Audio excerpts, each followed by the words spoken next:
is revenge home. I wasn't always like this.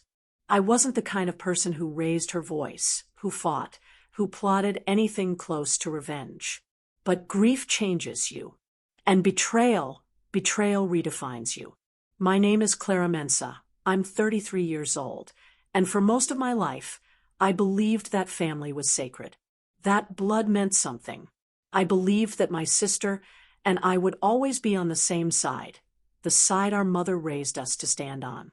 But that belief was shattered the day I learned that the woman I trusted more than anyone had erased my name from my mother's will. Not metaphorically, literally. She made sure I'd get nothing. No inheritance. No keepsake. Not even a memory to hold on to legally. You know, people say money brings out the worst in families. But in my case, it didn't bring out the worst. It revealed what was already there, hidden behind fake smiles and sisterly love. I remember staring at that document, my mother's handwriting twisted, signatures altered. My heart dropped, but my hands didn't shake. Not yet, because I didn't understand, not fully what she had done. She said it was just business, that it was what Mom would have wanted. But the truth, she wanted control, and she wanted me gone. This is the story of how she tried to erase me, and how I made sure she'd never forget that I existed. Before all of this, before the lawyers, the shouting, the lies, my life was quiet, predictable, even, the kind of life people scroll past on social media and think, she must be at peace. I lived in a modest apartment on the outskirts of Accra. A single room and a kitchen that smelled faintly of roasted coffee and chalk dust, the scent of my two worlds colliding. By day, I was a literature teacher at Ridge Valley High, teaching teenagers how to find meaning in poems they mostly pretended to hate. By night, I was a daughter still trying to live up to her mother's voice in her head. Clara, never stop being kind, even when it hurts. And it did hurt, because kindness, I would later learn, can be mistaken for weakness. My mother, Evelyn Mensah, was a nurse, a strong, God-fearing woman who believed that the measure of your worth wasn't what you owned, but who you helped. She raised my sister Naomi and me almost single-handedly after our father walked out, when I was 8. Naomi was 11 then, older, sharper, more confident. She was the star child. I was the quiet one who lived in her shadow. Still, we were close. At least, that's what I thought. We'd spend Sundays at the Blue House, our family home in Adena, a 2-story blue-painted house, our mother built brick by brick with her overtime pay. That house was her dream. Every inch of it held her story. The lilac curtains she sewed herself, the old radio that hummed gospel songs at dawn, the dining table where she taught us to pray before eating. When she got sick, stage 4 breast cancer, I moved closer to home. I wanted to be there, but Naomi insisted she'd handle things. She said I should focus on my job while she took care of Mom. I believed her, because that's what sisters do. For months, I'd send money, visit when I could, bring groceries and medicine. Naomi always looked tired but proud, the martyr in the family story. And I was just the supporting character. When Mom passed, the world seemed quieter. I remember standing in that hospital room, her hand still warm in mine, and Naomi's voice echoing behind me. She's gone, Clara. She's finally resting. Resting. It sounded like peace, but it felt like a theft. The funeral was crowded. Nurses, neighbors, church members. Naomi stood in front, commanding attention, dressed in all white. She looked composed, dignified. People praised her strength. They told me, "You're lucky to have a sister like her." And I nodded, because I wanted to believe it. After the funeral, Naomi said, "Don't worry about anything. Mom left a will. Uncle Emmanuel's handling it." I didn't question her. Why would I? We'd never fought over money before. I went back to teaching, back to late-night grading, and that little journal on my bedside table, where I wrote 3 things I was grateful for each night, a habit Mom taught me when I was 16. But then, little things started to shift. Calls went unanswered. Documents I asked for were not ready. Naomi became distant, curt, evasive. At first, I thought she was grieving in her own way. But when Uncle Emmanuel started avoiding me too, I knew something wasn't right. One Sunday, I stopped by the Blue House just to visit, to feel close to Mom. The gate was locked, a new padlock. I knocked until my hand hurt. Finally, the housekeeper, Adwoa, peeked through the window. She looked nervous. "Miss Clara," she whispered, "Madam Naomi said I shouldn't let anyone in." "Anyone?" I asked. She nodded, eyes darting. "Even me?" She hesitated. She said, "Especially you." That was the first crack. The first time I felt something break inside me. I went home that evening and couldn't write in my journal. My hands trembled. I just sat there, staring at the blank page, wondering what my mother would think of all this. Over the next few weeks, rumors spread through the family. Naomi had finalized the estate. She'd taken care of everything. But I hadn't signed anything. No one had called me. So I went to Uncle Emmanuel's office myself. He greeted me with that forced smile people use when they're hiding something. "Clara," he said, "I was going to call you." I didn't sit down. I asked straight, "Where's the will?" He fumbled, papers scattering across the desk. "Naomi has the official copy," he said. "She's the primary beneficiary." "Primary?" I repeated. "What about me?" He coughed, looked away. "Your name wasn't included in the final version. Perhaps it was an oversight." An oversight. That word burned. My mother, the same woman who used to split every meal equally, who once gave me her only ring when I passed my teacher training exams, forgot to include me in her will? No, that didn't make sense. I left that office shaking, my heart pounding in my ears. When I got home, I tore through old boxes looking for any document, any clue, and that's when I found it, a folded envelope with my mother's handwriting. Inside was a note addressed to both of us. To my daughters, Naomi and Clara, my greatest blessings. The Blue House belongs to you both. Promise me you'll take care of each other. That was all it said, but it was enough to tell me that something had gone terribly, deliberately wrong. Soft hum resumes, more somber.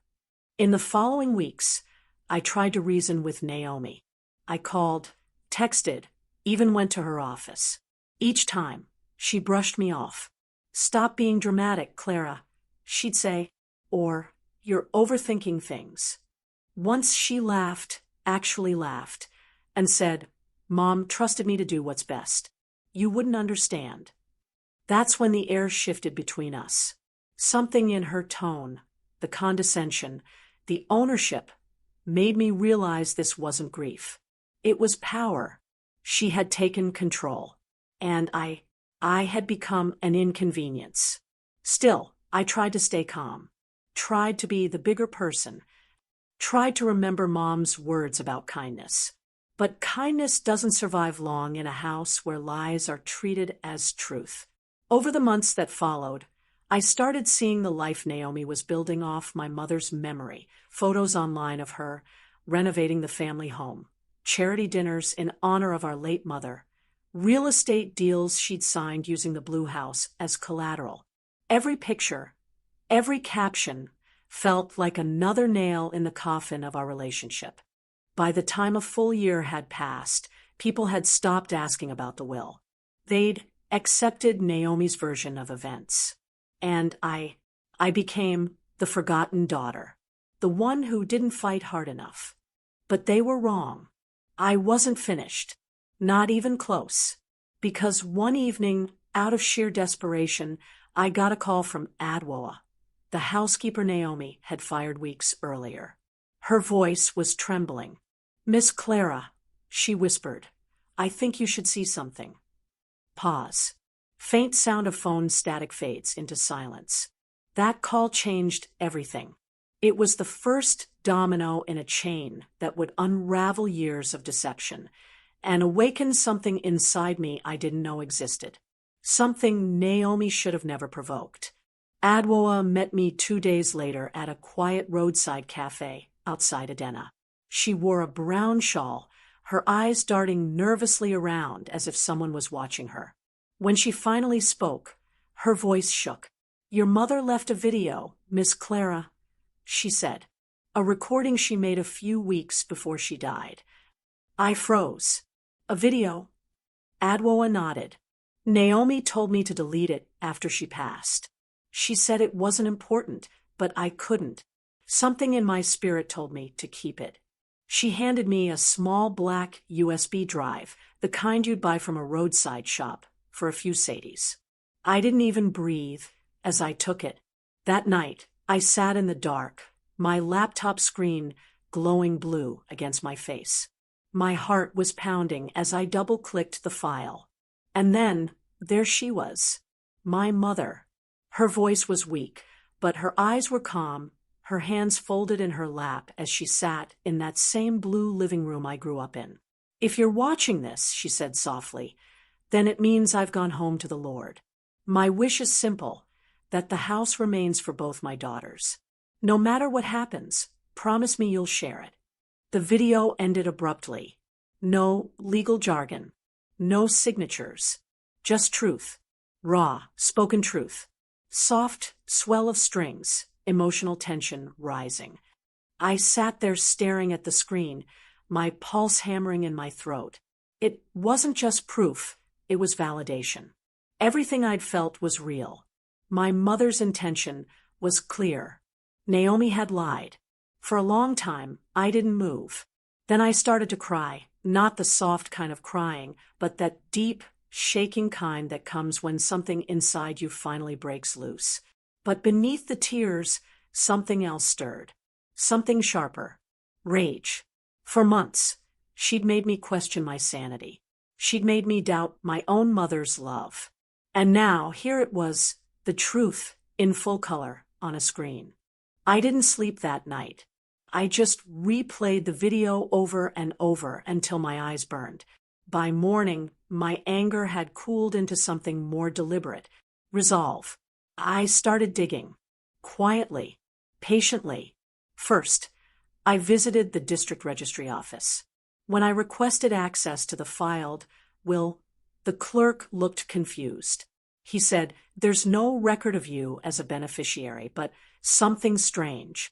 The original draft mentions 2 heirs. Then there's a revision dated just 3 weeks before your mother passed. Who authorized the change?" I asked. He shrugged. "Executor, Clara Mensah. Signed and sealed by his office." Uncle Emmanuel. The same man who told me to let it go. I walked out of that office feeling hollow. The streets were loud, buses honking, people shouting, but it all felt distant. My thoughts were locked on one thing: how far had they gone to erase me? In the weeks that followed, I gathered everything. Copies of property documents, bank transactions linked to the Blue House, screenshots of Naomi's real estate listings where she bragged about her new investment. And the deeper I dug, the uglier it got. She hadn't just altered the will, she'd used the property as leverage for a mortgage. She'd taken loans against it, sold partial rights, even put up the family land as collateral for her own business ventures. The more I discovered, the more something inside me shifted. The Clara I'd been, gentle, patient, forgiving, she started to fade. In her place, someone new was forming. Someone who wasn't afraid anymore. But revenge doesn't grow in silence alone. It needs heat, and Naomi gave me plenty. When I tried confronting her again, she laughed in my face. "Clara, do you even hear yourself? You're clinging to ghosts.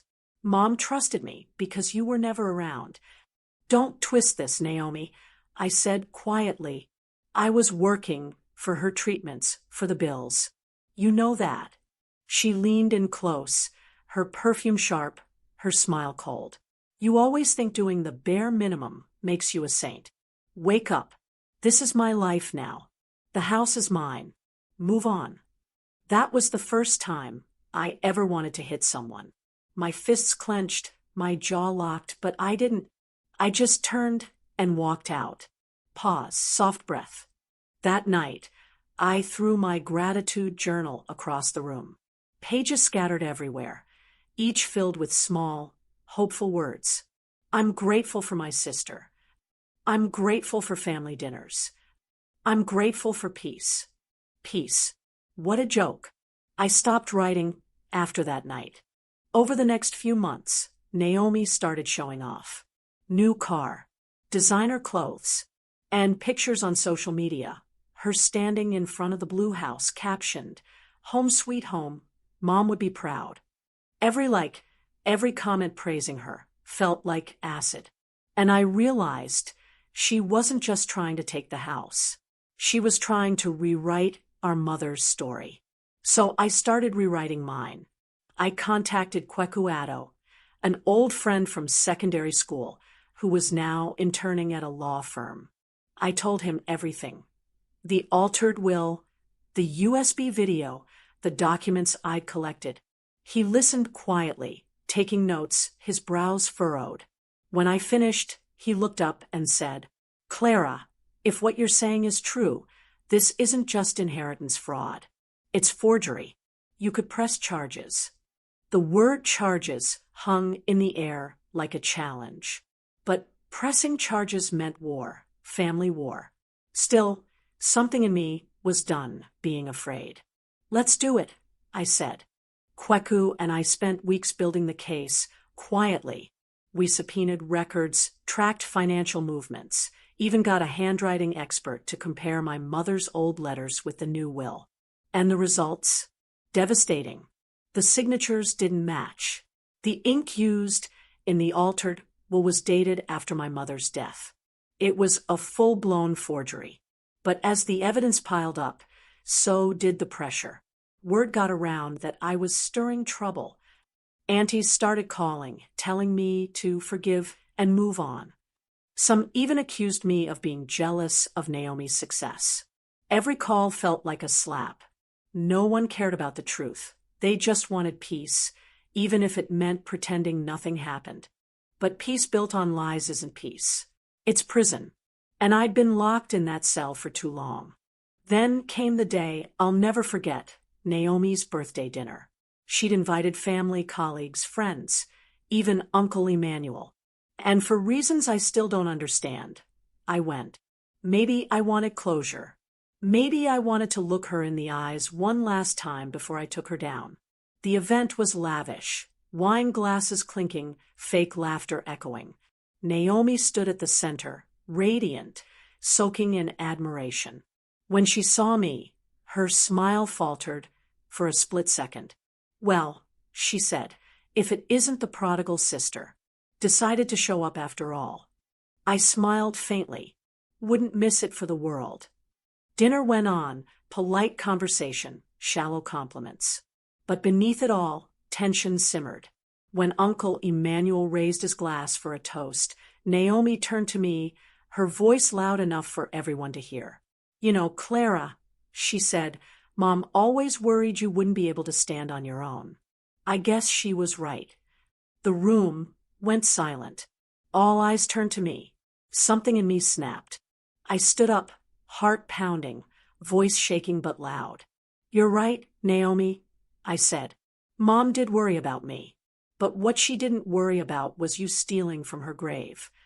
A gasp rippled through the crowd. Naomi's face drained of color. "What did you just say?" I took a slow step forward. "You heard me. You forged her will. You cut me out. You sold her house and pretended it was yours. And you smiled through it all." The guests were frozen. Uncle Emmanuel tried to interrupt, but I kept going. "For months, you made me doubt myself. You made me believe I wasn't good enough, not for Mom, not for this family. But guess what? I have proof. Every document. Every signature. Even Mom's video, the one you told Adwoa to destroy. The room exploded into whispers. Naomi's composure cracked. Her voice trembled. You're lying. You have no. I do. I cut in. And you'll see it soon enough. In court. That night, everything changed. Naomi's face, that perfect, controlled mask, shattered in front of everyone. And for the first time, I saw fear in her eyes. But me? I felt something else. Freedom. The war had officially begun. The fallout from that dinner spread faster than wildfire. By the next morning, half the family had heard. By noon, the other half had chosen sides. Most didn't call to ask how I was doing. They called to tell me I'd gone too far. They said I'd embarrassed the family. That whatever happened, Mom wouldn't want this. I remember sitting by my window that night, the city lights flickering outside, thinking about those words. Mom wouldn't want this. They were right. But they also didn't know what Naomi had done next. Because the morning after the dinner, I got a letter, not from the family, but from Naomi's lawyer. It was a defamation notice. She was suing me for false accusations and emotional distress. I laughed when I read it, but it wasn't a happy laugh. It was the kind that cracks in your throat, the kind that comes from disbelief. She was turning it around. She was trying to make me the villain.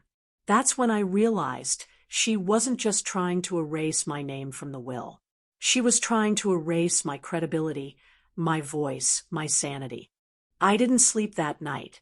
I just sat there, staring at the letter, the words blurring under my tears. For all the evidence I had, all the truth I held, Naomi had something I didn't influence. She had the family's sympathy, her husband's connections, and the executor's authority. To the outside world, I was the jealous younger sister who couldn't move on. And that realization, it broke me. The next few weeks were chaos. The legal summons came. My colleagues at school started whispering. Even my landlord hinted that maybe I should lay low until the scandal blew over. Everywhere I went, it felt like I was wearing a label, troublemaker. I started to lose focus. Missed classes. Lost sleep. The journal I used to fill with gratitude was now just blank pages staring back at me. The walls of my apartment felt smaller. Every sound felt louder. And somewhere deep inside, a small, trembling voice kept asking, what if she wins? Then one evening, I got a call from Kweku. Clara, he said, his tone urgent. You need to see this. He sent me a link. It was an online article. Businesswoman expands late mother's estate into charity home for orphans. The featured photo, Naomi, standing in front of the blue house, smiling, posing beside a new banner, the Evelyn Foundation for Hope. She turned our mother's house, our home, into her own publicity stunt. The article praised her generosity, her heart, her devotion to her mother's legacy. And I felt something inside me snap again. Not quietly this time. Not the restrained, careful anger I'd carried for months. This one was loud, messy, boiling. I remember pacing my apartment, fists clenched, whispering to myself, she's not getting away with this. Not this time. That night, I broke the last of my restraint. I called her. She picked up on the second ring. Clara, she sighed. If this is about that dinner, I don't have time for your dramatics. I spoke slowly, my voice trembling. You turned our house into your business. You forged Mom's will. You've humiliated me in front of everyone. You think you can just bury me with your lies. She chuckled, a sound I'll never forget. Bury you? Clara, you buried yourself. You're obsessed. You've always been jealous. This is pathetic. Her words sliced through me. Jealous? I said. Of you. She didn't answer. Just that smug silence. That was when something inside me broke completely. No, Naomi, I said, my voice shaking. I'm not jealous. I'm done. Done with what? Done pretending we're family. Done letting you destroy everything Mom built. Then I hung up.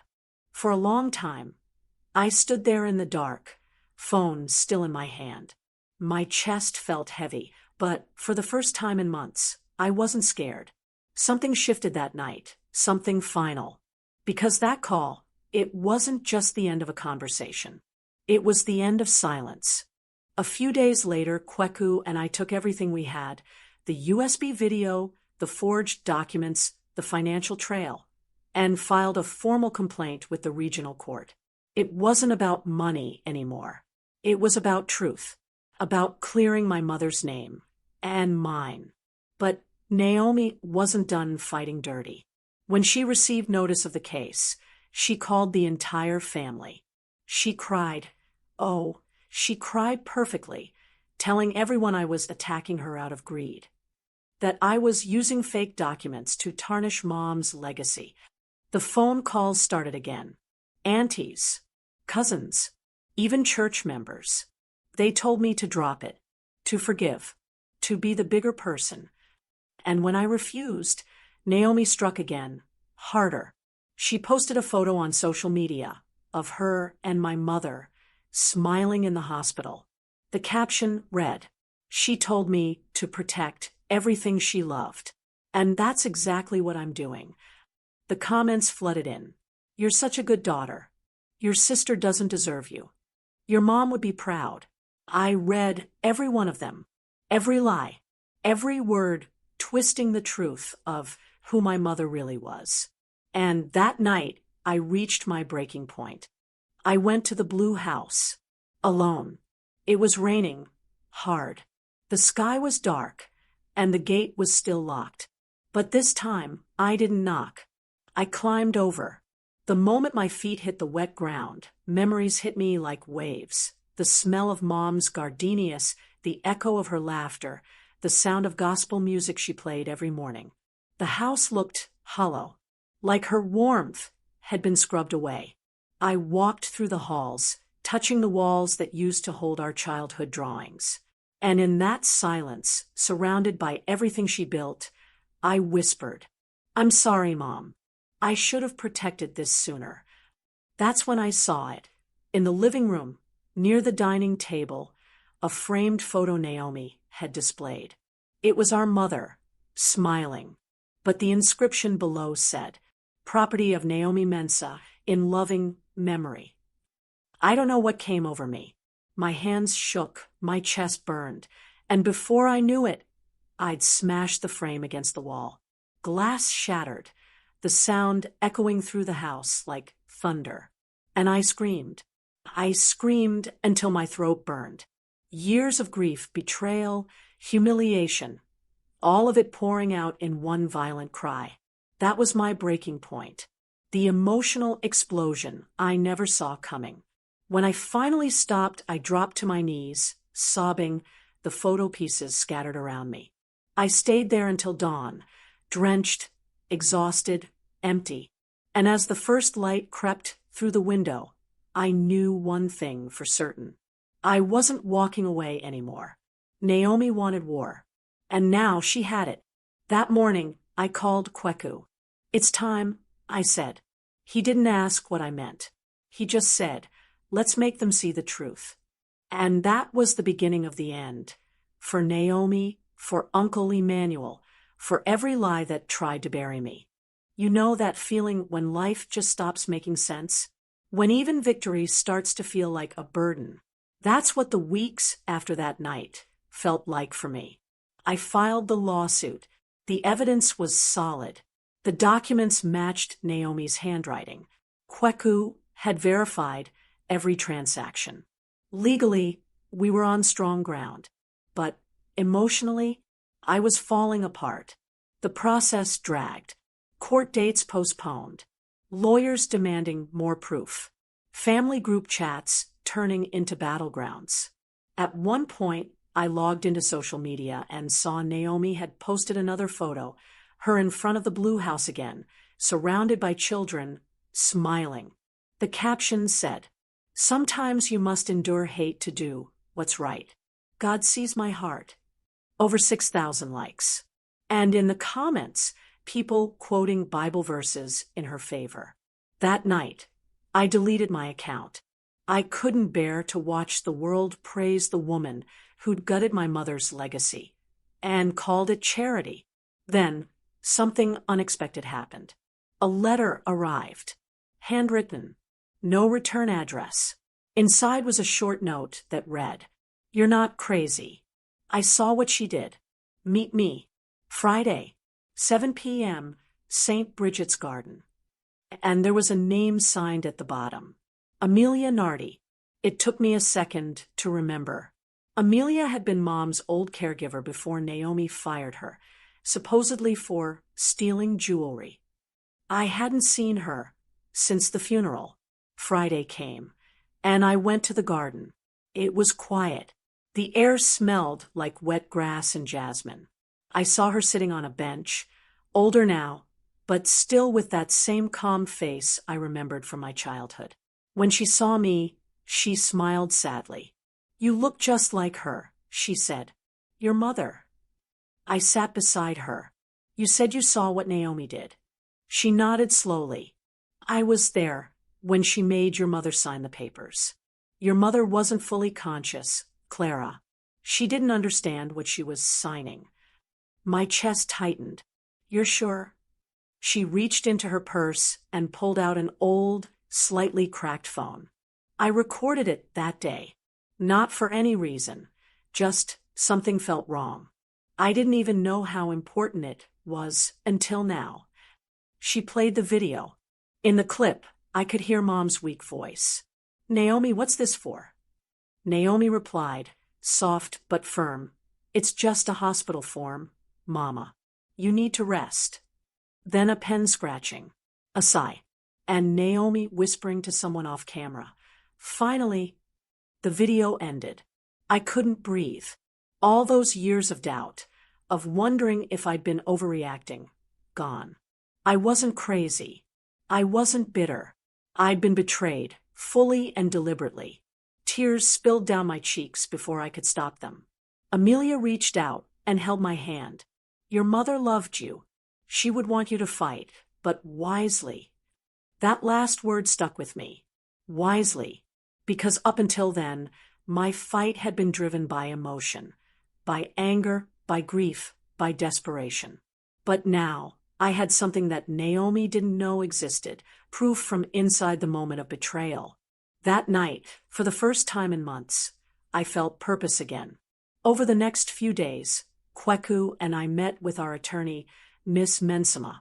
We showed her the video. She leaned back, eyes wide. "This changes everything," she said. But she warned us, use it at the right time. If Naomi finds out you have this, she'll try to destroy its credibility. So we waited, strategized, prepared. Still, even as things aligned legally, I couldn't ignore what I'd lost emotionally. My job had put me on probation for the negative publicity. My father refused to speak to me, saying I'd brought shame to the family.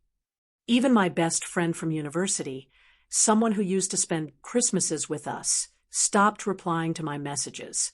One evening, I came home from another tense meeting and just collapsed on the floor. The loneliness hit me like a wave. I whispered out loud, "Mom, if you can hear me, I just need to know I'm doing the right thing." It started raining again, like it always did whenever things got too heavy. And I took that as a sign. I stood up, looked in the mirror, and said to my reflection, "This isn't about revenge anymore. It's about restoring what was broken, her name and mine." That night, I packed away all the old grief journals, the printed screenshots, the social media rants. I replaced them with a single folder labeled Redemption. Inside, I kept one USB drive, the video, and a note to myself that read, "When they finally see the truth, don't gloat. Just breathe."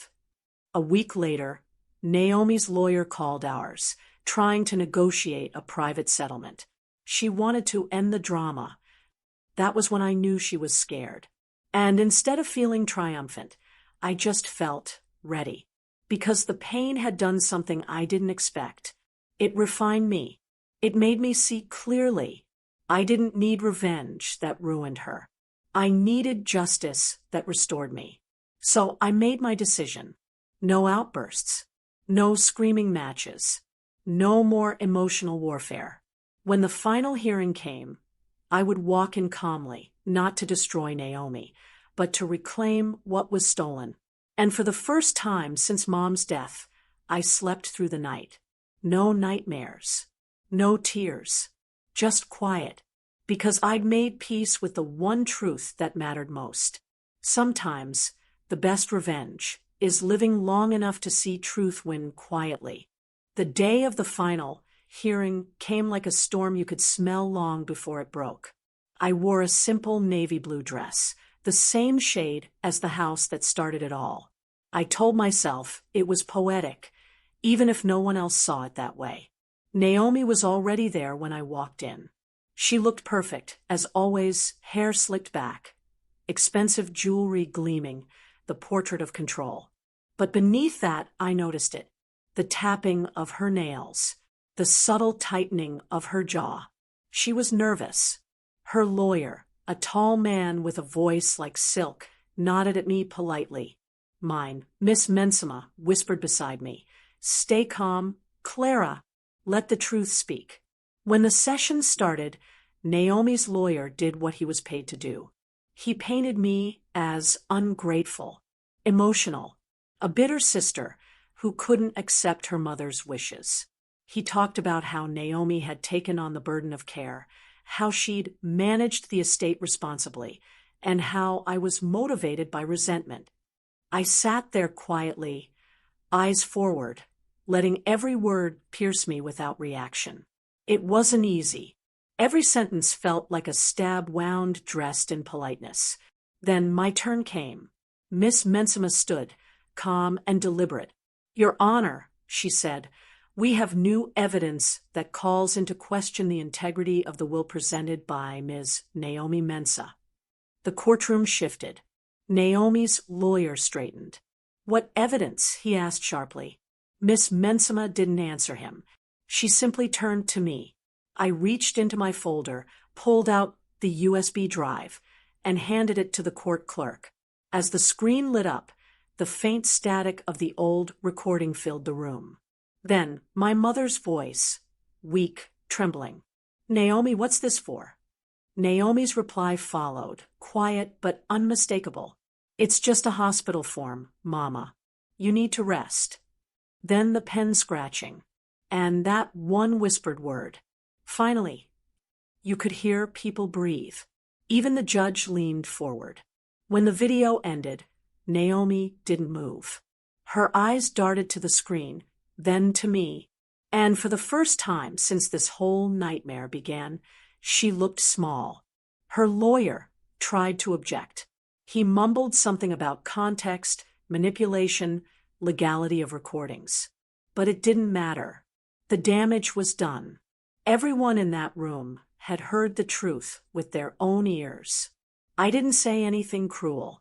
I didn't gloat. I just looked at her and said softly, you took everything that reminded me of her. But you can't take this, her truth. Naomi's voice broke when she tried to speak. I was protecting the house, Clara. You weren't ready. I cut her off, not with anger, but with clarity. No, Naomi, you were protecting your pride. You wanted to be the good daughter, the one everyone praised. But good daughters don't lie to dying mothers. The judge called for recess. Outside, Naomi avoided my eyes. For a moment, I almost felt sorry for her. Almost. A week later, the judgment was delivered. The court declared the will invalid due to evidence of coercion and forgery.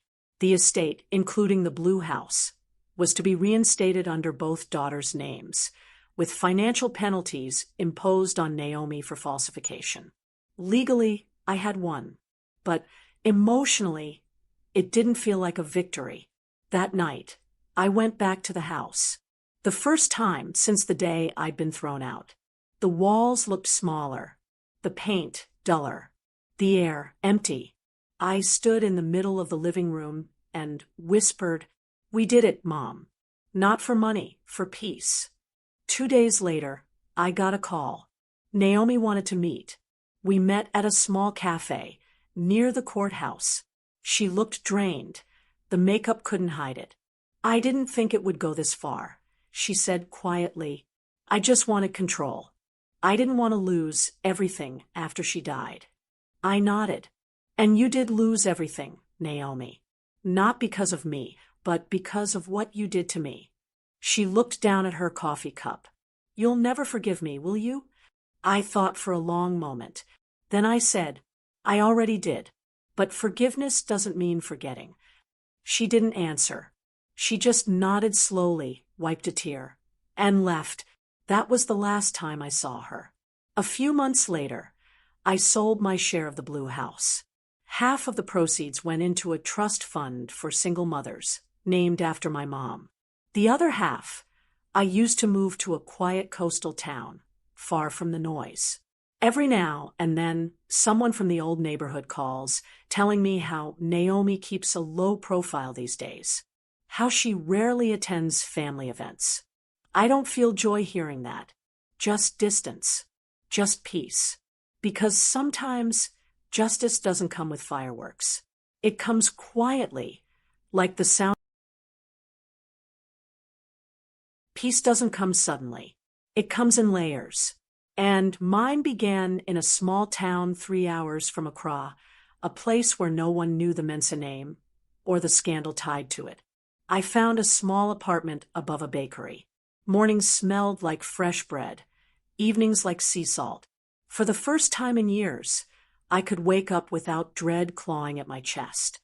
At first, I didn't know what to do with myself. The lawsuit had consumed everything: my thoughts, my energy, my sense of identity. Who was I when I wasn't the wronged daughter, the betrayed sister, the one fighting for her mother's will? I started small. Long walks by the beach, coffee with strangers who didn't ask about my past, a part-time accounting job at a small fishing cooperative, modest, quiet, unremarkable. But it gave me something I hadn't felt in years: stability. The first time I laughed, really laughed, was at the bakery downstairs.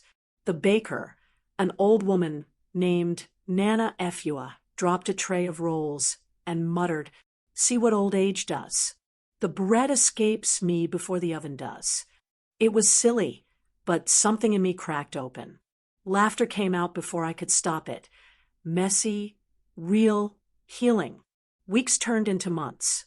The nightmares faded. The anger dulled into memory. And yet, sometimes I'd catch myself looking at the sea and whispering, "Are you proud of me, Mom?" I think she would have been, because I didn't just win a legal case. I reclaimed who I was underneath the pain. I started a small foundation in her name, the Mabel Hope Initiative. It offers financial guidance to widows and single mothers who struggle with property rights. I didn't have much, but I had experience, and I had a story that could stop someone else from being erased. At first, I was hesitant to share it publicly. But one day, a young woman came up to me after a workshop. Her eyes were red, her voice shaky. "My brother is doing the same thing to me," she said. "Everyone thinks I'm the selfish one. What do I do?" I took her hands and said, "You tell the truth, even when it costs you, especially then." She started crying, and in her tears, I saw my younger self, lost, desperate, still hoping the world was fair. That day, I realized something. My revenge story had ended long ago. What remained was redemption, the quiet kind. I wrote to Naomi once, not out of guilt, but closure. The letter was short. "I don't hate you.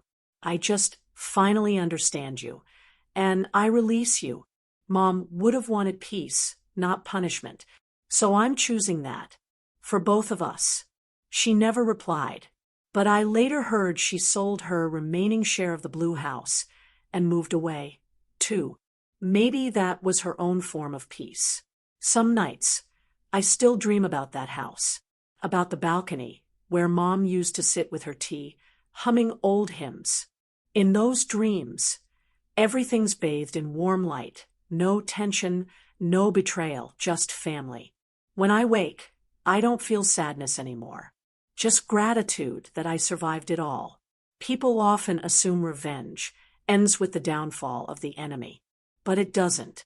True revenge, the kind that leaves no bitterness behind, ends when you're no longer ruled by the wound. I'd spent so long fighting to be seen, to be believed. And now, I didn't need anyone's validation. Not even Naomi's. Not even the world's. I'd found something stronger. Peace that didn't need applause. Now, whenever I visit the old foundation office, I hang a framed note on the wall, one my mother wrote years before she died.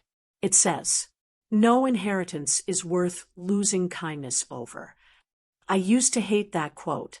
Now I understand it completely, because in trying to protect her legacy, Naomi lost her own humanity. And in losing everything, I found mine. That's the funny thing about rebuilding. It doesn't erase the cracks. It teaches you to live with them, beautifully. I used to think revenge was about winning, about proving to the world that the person who hurt you couldn't get away with it. But standing here now, looking back on everything, I've realized something deeper. Revenge is never about the other person. It's about you, about reclaiming your peace, your truth, your voice. When my sister betrayed me, it broke something inside me, not because of the money or the property or even the lies, but because it came from love, from trust. And when trust dies, it doesn't scream. It goes quiet, and that silence can haunt you. But over time, that silence became something else. It became stillness, a space where I could rebuild without the noise of other people's opinions. And that's where peace began for me. If you've ever been betrayed by family, by a friend, by someone who swore they loved you, I want you to hear this. You don't have to destroy them to heal. You don't have to lose your humanity to find justice. Sometimes the most powerful revenge is becoming untouchable. Untouchable in your peace, in your dignity, in your ability to move forward without carrying their poison with you. I don't tell this story because I'm proud of what happened. I tell it because it's real. Because betrayal doesn't end with the signing of a will or the closing of a courtroom door. It lingers in your mind, in your memories, in your blood, until one day you decide to stop letting it. So if you're listening to this and you're standing in your own storm, confused, hurt, betrayed, know this. You're allowed to walk away. You're allowed to start over. And you're allowed to make peace without asking permission. I forgave Naomi, but I didn't go back. That's something people misunderstand about forgiveness. It's not reconciliation. It's release. And when you release something, you make room for something better. In my case, it was peace. Work that mattered. A life that didn't revolve around pain. Maybe yours will look different. Maybe it'll come as love or laughter or a chance to finally breathe again.